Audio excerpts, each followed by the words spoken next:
Hi Phil, my name is Katie.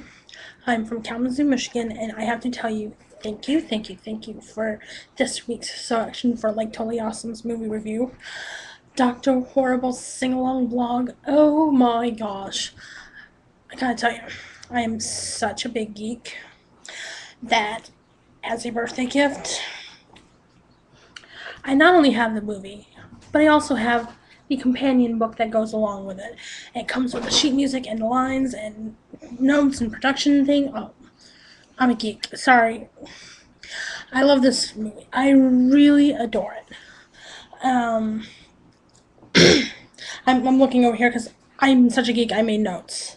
So, first of all, for those who don't understand, Joss Whedon released this on the internet during the writer's strike and released it in 3 acts.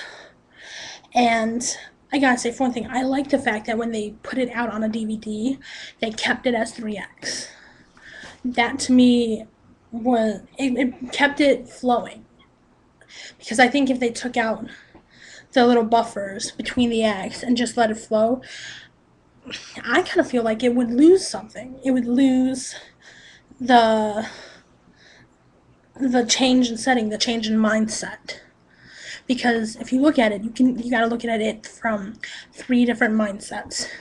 Act 1, they present the story. Act 2, you get the conflict. In Act 3, Dr. Horrible steals your nuts and we all have a jolly good time.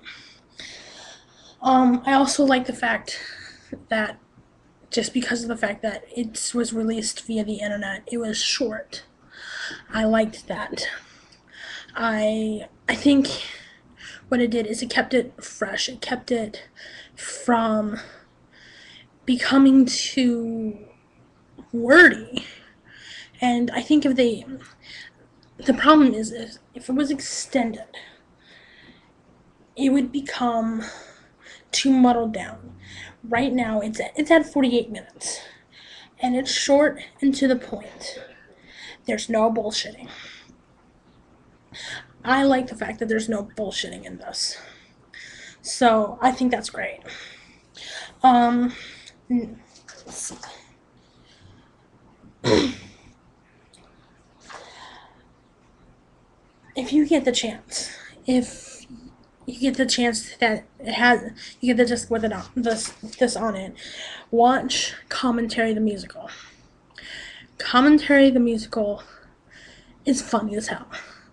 It's worth just listening to that. You don't even have to watch the screen. Just put your headphones on and listen to Commentary the Musical. You will laugh a mile a minute. And that's just awesome. It's so great that they sat there and, instead of just having the normal, oh, let's all sit down and chat and have a cup of tea and go, no. Let's. I like the fact that they kept that happy spirit about it and they kept that jocularity. They didn't take themselves so seriously when they did this. So I liked that. And I gotta tell you, the saddest part of the whole thing, right at the end, they are doing the very last song. Oh, having a blonde moment.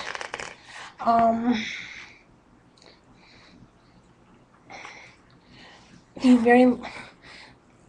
See, you got me flustered. I'm so nervous.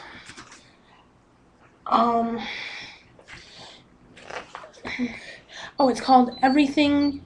It's called Everything You Ever. The very last song. It's the very last thing in the whole movie. And the saddest part is in Everything You Ever. Right?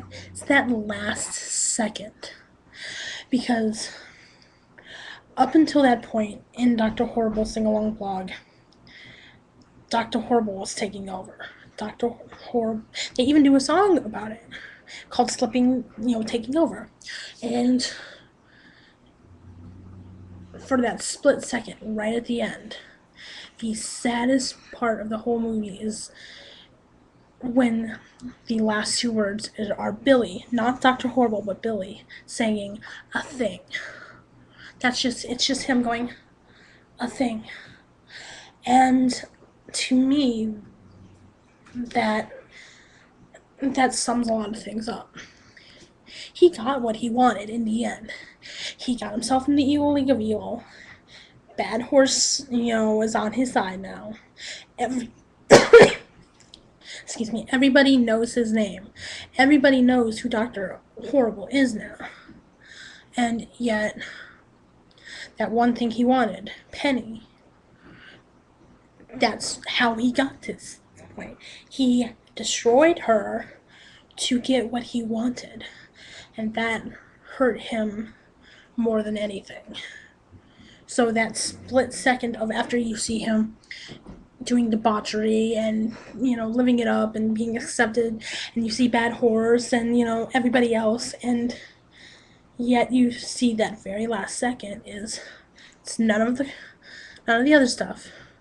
Just him, and you see it in his face, like he gave, he had to do such a horrible thing. And me and my friends, we argue. Actually, a friend of mine has the theory that maybe this was all in his head. That at that moment, you see Billy, not Dr. Horrible, because of the fact that this outcome was just in his head. I mean, it's just a theory. It's just whatever. The last two things is, first, I want to talk about the acting. I want to talk about just these characters.